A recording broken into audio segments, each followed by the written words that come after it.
La mandiamo a tutti i parlamentari della Repubblica Italiana come promemoria.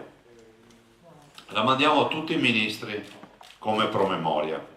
La mandiamo al Presidente del Consiglio dei Ministri come promemoria.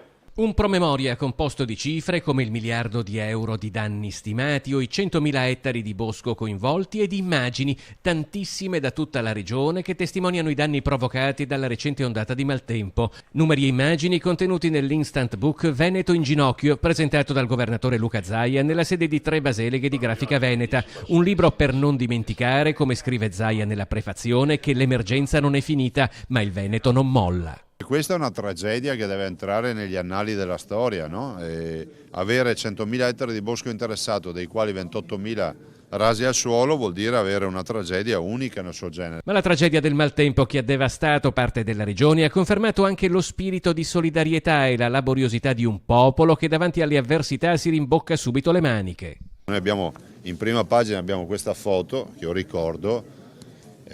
Qui le auto sono state portate via e di detriti non c'è più neanche la traccia, cioè, oltre ad aver fatto la pulizia si sono messi anche a lavare, a pulire i muri, cioè, è tutto ripristinato. Ciò non toglie che il danno ci sia, soprattutto abbiamo 28.000 ettari di bosco che sono a terra da asportare, quindi con tutte le difficoltà del caso. Difficoltà da superare con ogni mezzo, anche attraverso questo libro. Sicuramente uno strumento che aiuterà a raccogliere dei soldi che bene o male servono a questo territorio, ma è anche uno strumento che dà la possibilità di far capire cosa è successo e quanto difficile sia questa situazione. Su ciò che è accaduto non bisogna abbassare la guardia finché tutti gli interventi non saranno portati a termine. Zaia è ottimista. Gli stanziamenti stanno arrivando perché abbiamo avuto un primo stanziamento di 53 milioni.